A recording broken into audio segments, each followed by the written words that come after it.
तबस्सुम जी, कश्मीर हो की तरफ से हम आपका खैर मकदम करते हैं। सखी सेंटर जो इसकी बुनियाद कब पड़ी और इसका बुनियादी मकसद क्या है? सखी वन स्टॉप सेंटर यहाँ पे इस्टेब्लिश हुआ 2018 में 16 नवंबर।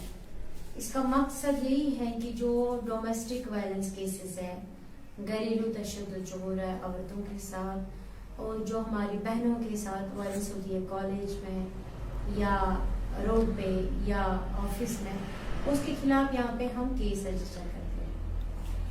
आप इसके सरबराह हैं जी। जिला कुपवाड़ा में लोग कितने अवेयर इस बारे में है कि यहाँ पे सखी सेंटर कुपवाड़ा में वो विक्टिम यहाँ कितने आते हैं? यहाँ पे पहले तो बहुत कम थे, फिर हमारे कुछ अवेयरनेस प्रोग्राम्स हुए, फिर हमने कुछ वीडियोस बनाए जो हमने वायरल किए, फिर और मैंने सोशल मीडिया थ्रू भी कांटेक्ट किया लोगों के साथ। तो ऑलमोस्ट अब यहाँ पे डायरेक्टली केसेस आते हैं। पहले 181 के थ्रू भी केसेस आते हैं जो वुमेन हेल्पलाइन है 181, तो अब डायरेक्टली भी आते हैं क्योंकि अब धीरे धीरे लोग अवेयर हो रहे हैं वन स्टॉप सेंटर से। जो आंगनवाड़ी सेंटर्स हैं उनका कोई इसमें रोल है अवेयरनेस के बारे में? आंगनवाड़ी उनका यही रोल है आंगनवाड़ी वर्कर्स का, क्योंकि उनका जो होता है उनका ज्यादा एक तालमेल होता है ऐसी औरतों के साथ, मतलब सेंटर में जाना, फिर उनके पास औरतें आती है, बातें करती है, अपनी प्रॉब्लम्स को शेयर करें, दे कैन कॉन्टैक्ट अस। इनका भी इसमें बहुत काफी पॉजिटिव रोल है। अच्छा, अवेयरनेस के लिए आप कोई कैंप कर रहे हैं? जी जी, हाँ। कितने कैंप किए होंगे आज तक? लगभग मोर देन 200। अक्सर जो केस आते होंगे वो बहुओं के आते होंगे जी, यहाँ बेटियों के आते होंगे जी, लेकिन ऐसे में देखा हमने कि सास कहीं पे विक्टिम होती है जी, या माई विक्टिम होती है बिल्कुल। या कहीं घर जमाई होता है, फिर उसकी सास भी विक्टिम होती है। बिल्कुल। ऐसा कोई केस अभी तक बिल्कुल। उनके साथ आपने फिर क्या किया ऐसे के मामला में? हमारे पास एक केस था जहाँ पे ऐसी एक लेडी थी जिसके पास बेटा नहीं था, उन्होंने घर पे लाया था, मतलब वो घर जमाई था, उनके साथ वायलेंस थी। रिसेंटली हमने वो केस रिजॉल्व किया, तो उनके साथ ज्यादती हो रही थी उनकी बेटी की ओर से और दामाद की ओर से, तो वो हमने रिजॉल्व किया। और यहाँ पे एक और केस, कुछ केसेस ऐसे आए हैं जैसे जहाँ पे लेडी है लगभग 60 इयर्स ओल्ड, तो बूढ़ी माँ है। हाँ, तो क्योंकि ये जो एज है यहाँ पे वो एक्सपेक्ट करती है अपने बच्चों से कि वो उसकी देखभाल करेंगे, लेकिन अनफॉर्चुनेटली उनके साथ वायलेंस हुई। फिर उन्होंने हमें कांटेक्ट किया, तो हमने उस मसले को इजीली किया। ज्यादातर किस तरह के केस आते हैं? जैसे हमारे पास फाइनेंशियल केस होते हैं, कोई पति अपनी बीवी को खर्चा नहीं देता है, या सोशल केस है, इसके अलावा फिजिकल वायलेंस ऐसे भी केसेस हैं, ये रेयर केसेस हैं इस तरह के। और फाइनेंशियल केसेस के ज्यादा भी है क्योंकि हर इंसान को नीड होती है, ठीक है। तो फाइनेंशियल केसेस जो मतलब क्राइसिस कहाँ बनते हैं जब एक बंदा अपनी बीवी को मेंटेन नहीं कर पाता है, वहाँ पे फाइनेंशियल क्राइसिस की वजह से होती है वो प्रॉब्लम, वो केसेस भी आते हैं। और यहाँ पे जो घरेलू है, मतलब जहाँ पे जॉइंट फैमिली होती है, तो वहाँ पे इश्यूज बनते हैं, कभी मदर इन लॉ, कभी डॉटर इन लॉ, कभी ब्रदर इन लॉ, तो वहाँ पे जो ये औरत उस चीज का शिकार बनती है, तो वो केसेस भी आते हैं। या डाउरी केसेस है, या आपने अभी एक केस देखा जहाँ पे हम प्रॉब्लम मेहर अब रखते हैं मगोई में जमीन को लाल, ये कहने में आता है, लिखने में भी आता है, लेकिन फिर इसको पे करने में इनको बहुत हेजिटेशन, बहुत ये कहते हैं बस हमने लिखाया यहाँ पे तो अब हो गया, तो ये बहुत बड़ा इशू बन जाता है। एक मसला ये है कि जब कोई विक्टिम होगी वो डायरेक्ट पुलिस स्टेशन राब्ता नहीं कर पाती है, डायरेक्ट वकील नहीं कर पाती है, जी। आप किस तरह उनकी हेल्प करते हैं? या आपका जो डिपार्टमेंट या यहाँ ये सेंटर है, जैसे एक्चुअली वन स्टॉप सेंटर हम इसको यहाँ पे इसलिए कहते हैं क्योंकि ये वन स्टॉप सेंटर यहाँ पे एक ऐसी औरत जो डिस्ट्रेस औरत है, इसके लिए वो स्टॉप यहाँ पे अवेलेबल है, हर एक स्टॉप। जैसे इसको पुलिस की फैसिलिटी चाहिए, यहाँ पे पुलिस फैसिलिटेशन ऑफिसर होता है, या इसको मेडिकल लीव चाहिए तो वो भी यहाँ पे अवेलेबल है, या इसको लीगल एड चाहिए तो वो भी अवेलेबल है फ्री में। अच्छा, अगर किसी बंदे को तलाक लगता है या कोई विडो हो जाती है, उसके लिए यहाँ पे आपको कोई ऐसा प्रोग्राम है कि उसे सेटल करें नए तरीके से, या उससे कोई हुनर सिखाए, ऐसा कोई मामला है? यहाँ पे ऐसा कुछ नहीं ना, या आप कोई उसके लिए कोई प्रोग्राम ना है? ना ऐसा कुछ नहीं। अच्छा, एक और मामला है, जब दो बंदों के बीच में, एक बीवी और खामद के बीच में कोई अनबन होती है, उसका बराह रास्त असर उसके बच्चों पे पड़ता है और उससे बच्चों का मुस्तकबिल खराब हो जाता है। बच्चों के लिए या लड़कियों के लिए, ऐसे बच्चों के लिए जिनका मुस्तकबिल उनकी वालिदैन की वजह से खराब हो जाता है, उनके लिए कोई खास प्रोग्राम आपके पास है? बिलो 18 किसे हम कुछ नहीं कर पाते क्योंकि वो हमारा डोमेन नहीं है, वो CWC का है, चाइल्ड वेलफेयर कमेटी।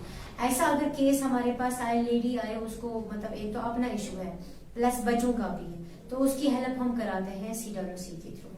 CWC के थ्रू। अच्छा, एक मामला है, जैसे कि हम कहते हैं कि बंदा मैच्योर हो गया, अब इसकी शादी करनी चाहिए। आपने कितना 2 साल हो गए आपको भी यहाँ?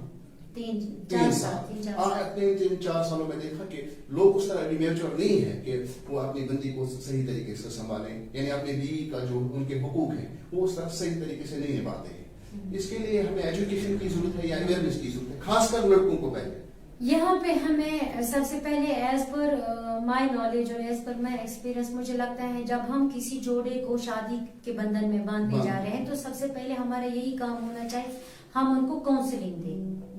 जो हमारी आगे की जिंदगी है वो हमें कैसे स्पेंड करनी है और क्या राइट्स है, किस तरह से हमें गुजारनी है, वो सब इसमें अवेयरनेस की जरूरत है। अच्छा, जो आपके साथ मुंसलिक महकमे, जैसे आपने भी कहा लीगल एड, आपने अभी कहा हेल्थ का, यहाँ पे फर्स्ट एड आप देते हैं, या पुलिस का, वो आप किस तरह ताउन पेश करते हैं? उनका ताउन किस तरह? देखिए, जब हमें लीगल एड की जरूरत होती है एक डिस्ट्रेस वुमेन के लिए तो हम डिस्ट्रिक्ट लीगल सेक्शन अथॉरिटी को कांटेक्ट करते हैं। They can provide her free advocate. After that if we need help of police then we can contact him through mail और थ्रू हम उनको हार्ड कॉपी भेजते हैं। वहाँ पे हमें वो हेल्प करते हैं जहाँ पे कोई ऐसा बंदा है वो डिनाई करता है प्रेजेंट होने में, तो वहाँ पे हम पुलिस की हेल्प लेते हैं, दे कैन प्रोवाइड। अच्छा, 2021 में आज तक 2021 के इस साल में कितने केस आपने लिए होंगे और वो सेटल किए होंगे 2021 में? मोर देन 400 केसेस यहाँ पे रजिस्टर है। अच्छा, अभी रजिस्टर मोर देन 400 केसेस मैं कहती हूँ अब तक। अच्छा, तो और आज तक हमारे पास लगभग मोर देन 350 केसेस ये रिजॉल्व हुए हैं। अच्छा, जो हमारे उलमा हैं या समाजी कारकुन हैं या गाँव के जो खासकर बड़े बड़े लोग होते हैं, जैसे हमारी मस्जिद की मीडिया, उनके जो जिम्मेदार होते हैं, उनकी क्या जिम्मेदारी बनती है इसमें? उनकी यहाँ पे जिम्मेदारी बनती है, जैसे देखो बिफोर कंटैक्टिंग वुमेन्स ग्रीवेंस सेल और पुलिस स्टेशन केस उनके पास जाता है। जैसे कंसर्न बॉडी होती है किसी गांव की, सरपंच होता है वहाँ पे रिप्रेजेंटेटिव, या वहाँ पे कुछ रीजनेबल पर्सन हो जिनके पास ही मसला होता है, उन्होंने सुना हो, देखा होता है, इसको पढ़ा होता है, तो तब जब हम यहाँ पे कोशिश करते हैं थ्रू काउंसलिंग इस मसले को हल करने की, तो उस टाइम हम उनको यहाँ पे कांटेक्ट करके बुलाते हैं क्योंकि उनके पास इसकी नॉलेज होती है, हम वो हेल्प करते हैं हमें इसको रिजॉल्व करने में। मतलब वो हमें अपना एक्सपीरियंस बताते हैं, कितनी बार केस आया, क्या कोशिश की हमने, तो हम उनको उसमें विटनेस भी रखते हैं रिकॉन्सिलिएशन, जिस वक्त हम रिकॉन्सिलिएट करते हैं। मेरा सवाल ये था कि उनकी क्या जिम्मेदारी बनती है? जिम्मेदारी ये क्या चाहिए? सबसे पहले जब यहाँ पे आता है उनको ये भी हम कहते हैं कि सबसे पहले आपको कोशिश करनी चाहिए जो आपकी कंसर्न बॉडी है गाँव में उनके पास जाए, क्योंकि वो इजी रहता है दोनों के लिए। तो उनको भी हम जब यहाँ पे रिकॉन्सिलेट करते हैं, फिर हम लास्ट में उनको फिर से कोशिश करें कि आपको कोशिश करनी चाहिए पहले मसले को हम यहाँ पे ही रिकॉन्सिलेट करें। जब आप इसमें कहीं पर फेल होते हैं तब फिर आप उसको वुमेन्स ग्रीवेंस पे ला सकते हैं। अच्छा, ऐसे मामलों में उलमा की क्या जिम्मेदारी बनती है, यानी वो लोगों को किस तरह अवेयर करें? अवेयरनेस थ्रू, देखिए जैसे हमारी वी आर मुस्लिम्स, तो हमारे लिए एक बोर्ड बना हुआ था, मॉडल है हज़रत मोहम्मद मुस्तफा सल्लल्लाहु अलैहि वसल्लम, तो वो हमारी जिंदगी के लिए एक मॉडल है, उनकी मतलब उस पे हमें चलना है, उनके नक्शे कदम पे चलना है। उलमा की यही इसमें एक कोशिश होनी चाहिए कि वो यूथ को अवेयर करे, जो मतलब हमें जो हमारा शरीयत हमें बताता है उस बारे में उनको अवेयर करे कि आपको किस तरह से जिंदगी गुजारनी है अपनी बीवी के साथ, माँ बाप के साथ, भाई बहन के साथ। मुझे लगता है अगर उनकी ये कोशिश होगी तो ये बहुत बड़ा पॉजिटिव रोल होगा, क्योंकि उस वक्त में एक मर्द को औरत को पूरा पता चलेगा कि मेरे राइट्स के हुकूक क्या है, और मुझे नहीं लगता है कि इस तरह के इश्यूज बन सकते। अच्छा, अगर दो बंदों के बीच में, बीवी और एक खान के बीच में मसला हो, उससे सोसाइटी पे क्या असर पड़ेगा? یعنی کہ ایک گاؤں میں یا ایک محلے میں ایک بستی میں ایسا معاملہ ہو گیا, پھر طلاق کی نوبت آ گئی یا روز جھگڑوں کے معاملے آ گئے, تو ایسے میں سوسائٹی پہ کیا اثر پڑتا ہے؟ سوسائٹی پہ اس کا بیڈ امپیکٹ پڑتا ہے, کیونکہ جب اسی سوسائٹی میں کوئی اور بندہ آنا چاہتا ہے تو وہ وہاں آنے سے پہلے 100 بار سوچے گا, یا کوئی پیرنٹ جو ہوگا اس کو وہاں پہ رشتہ دینا ہے یا لینا ہے, تو اس بارے میں وہ پہلے 100 بار سوچے گا. مجھے لگتا ہے 100 سے زیادہ آدمیوں کے ساتھ کانٹیکٹ کر کے ویریفیکیشن لے گا, تو اس سے بیڈ امپیکٹ پڑتا ہے پوری سوسائٹی میں. جی اچھا, پچھلے 2-3 سالوں سے ہم نے دیکھا یہاں خاص کر ہمارے ضلع کپوارہ میں بھی اور پورے کشمیر میں ہم نے دیکھا کہ جو ڈائیورس کیس ہیں وہ بڑھتے جا رہے ہیں. تو آپ کی ایکسپیرینس کے مطابق اس کی بنیادی کیا وجہ ہے؟ جو میوچل انڈرسٹینڈنگ نہیں ہے یہاں پہ. ہم اس رشتے کو جو یہ ایک مقدس رشتہ ہے, دنیا کا پہلا رشتہ ہے, بہت ہی پیارا رشتہ ہے اور بہت ہی نازک رشتہ ہے, اس پہ ہم کنسنٹریٹ بہت کم کرتے ہیں اور اس کے جو ہمارے لوازمات ہیں ان کو پورا کرنے میں ہم بہت کوتاہی کرتے ہیں. اچھا, خاص کر طلاق کی بات ہم کریں گے, ڈائیورس کی بات, ان میں فیملی کا کس طرح رول رہتا ہے؟ جو لڑکے کی فیملی ہوتی ہے اس وقت ان کا کیا رول رہتا ہے؟ وہ زیادہ تر اکثر دیکھا گیا کہ وہ لڑکیوں کو سپورٹ کرتے ہیں. اس وقت کیا ہونا, دیکھیے انسان غلطیوں کا پتلا ہے, غلطیاں ہو جاتی ہیں, تو جو لڑکا ہے جو مرد ہے اس کی فیملی کا یہ رول, اس کے پیرنٹس کا, اس کے ریلیٹو کا یہ پازیٹیو رول ہونا چاہیے. غلطیاں ہوتی ہیں تو غلطیاں سدھارنے کے لیے ٹائم دینا ہے, تو ان کو یہ چاہے وہاں پہ پازیٹیو رول کرے, یہ بات سمجھے کہ کبھی ہماری بھی بیٹی اس موڑ پہ آ سکتی ہے, بہن اس موڑ پہ آ سکتی ہے, تو ہمیں یہیں سے ہی اچھائی کی شروعات کرنی چاہیے, سو دیٹ کل کو ہمیں اس کو فیس نہ کرنا پڑے. اچھا, لڑکیوں کو اکثر ہمیں پڑھایا بھی گیا ہے اور سنایا بھی گیا کہ لڑکیاں نازک ہوتی ہیں. جو ہماری نئی نسل جیسے ابھی جن کی ایج ابھی 14 ہوگی, 13-15 ہوگی, ہمیں ان کی تربیت کیسے کرنی چاہیے کہ وہ مضبوط بن جائے؟ اگر ان کے ساتھ آئندہ آنے والے وقت میں ایسا معاملہ پیش آئے نہیں, وہ خود کو ڈیفینڈ کر سکے اور اسٹرگل بھی کر سکے. اس کے لیے والدین اور اسکول جو استاد ہے ان کی کیا ذمہ داری ہے؟ دیکھیے, پیرنٹس کی یہاں پہ ایک بہت بڑا رول ہے, بہت بڑی ریسپانسبلٹی ہے. پیرنٹس کا یہ ہوتا ہے کہ وہ چاہتے ہیں میں اپنی بیٹی کی شادی کروں سو دیٹ میں اس کو پرووائڈ کروں لائف لانگ سیکورٹی, اس کو یہ لگتا ہے. مگر یہاں پہ پیرنٹس کو یہ بات ریئلائز کرنی چاہیے کہ جو ہماری جو یہ ایج ہے یہاں پہ کیا کیا ہوتا ہے, جیسے وائلنس ہوتی ہے, ڈومیسٹک وائلنس ہوتی ہے, مطلب شادی کے بعد بہت سارے بدلاؤ آتے ہیں, اپس بھی ہوتے ہیں, ڈاؤنس بھی ہوتے ہیں. تو یہاں پہ پیرنٹس کی یہ ریسپانسبلٹی ہے کہ وہ اپنی بیٹیوں کو سالڈ ایجوکیشن دے, وہ ان کو ایجوکیشنلی امپاور کرے, تاکہ وہ کل کو اس کے مطلب اتنے کیپیبل ہو جائے وہ کسی پہ ڈیپینڈ ہاں, وہ اپنے آپ کو ڈیفینڈ کر سکے, تبھی جب وہ انڈیپینڈنٹ ہو, اور ان کو امپاور کرے فزیکلی, مینٹلی, تاکہ ان کو اسٹرانگ بنائے, ان کی سوچ کو اسٹرانگ بنائے, تاکہ وہ اپنی زندگی کے جو اس میں آگے اپس اینڈ ڈاؤنز آنے والے ان کے ساتھ فائٹ بیک کر سکے, ہاں اسٹرگل کر سکے. یہاں پہ یہ ضروری نہیں ہے کہ آپ جو لائف لانگ سیکورٹی سمجھتے ہو کہ شادی ہے, وہ شادی جو ہے وہ سیکورٹی نہیں ہے.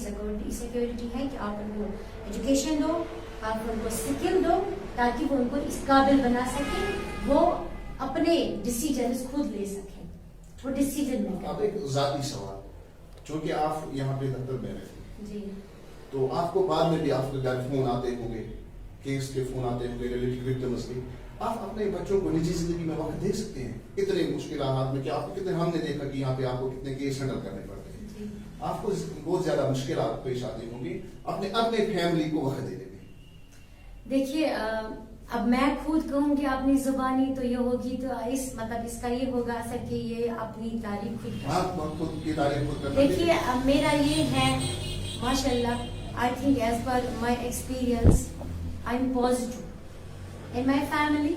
میں وہاں پہ یہ کنسیڈر نہیں کرتی ہوں that I am a central administrator, I am something big, no. میں وہاں پہ ایک عام انسان ہوں, بہو بھی ہوں, ماں بھی ہوں اور بیوی بھی ہوں. تو وہ انشاءاللہ وہ ریلیشن جو ہے اس پہ میں زیادہ کانسنٹریٹ کرتی ہوں, تاکہ وہاں سے مجھے اگر اونچ نیچ ہوگی تو میں کسی نہیں, اونچ نیچ نہیں, مجھے پتا ہے کیا مطلب ہے میرا. اگر مجھے یہ پہلے مجھے اپنے آپ کو پرفیکٹ بنانا ہے, تبھی میں کسی اور کو نصیحت کر سکتی ہوں آپ کو ایسے چلنا ہے اپنی زندگی کو سکسیسفل بنانے کے لیے. تو وہ کوشش میری پیچھے والی زندگی میں چل رہی ہے, جو میری مطلب آف لائن زندگی ہے.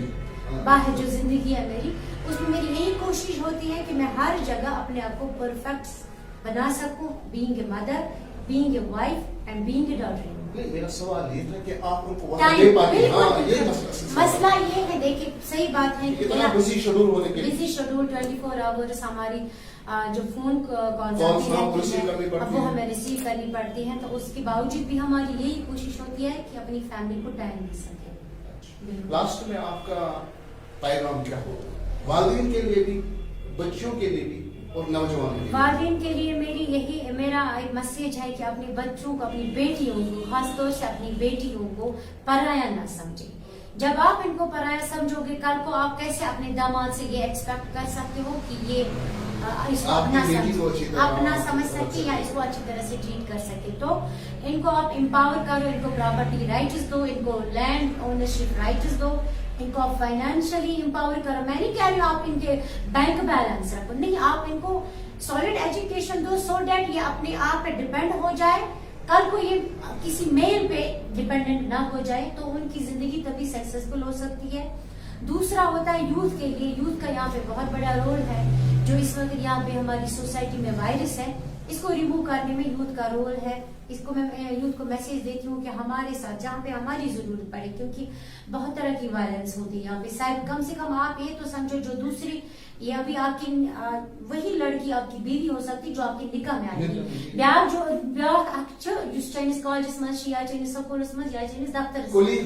वो आपकी बहन है, वो आपकी मजहबी बहन है, उसके साथ आप उसी तरह का रोल बिहेवियर रख सकते हो।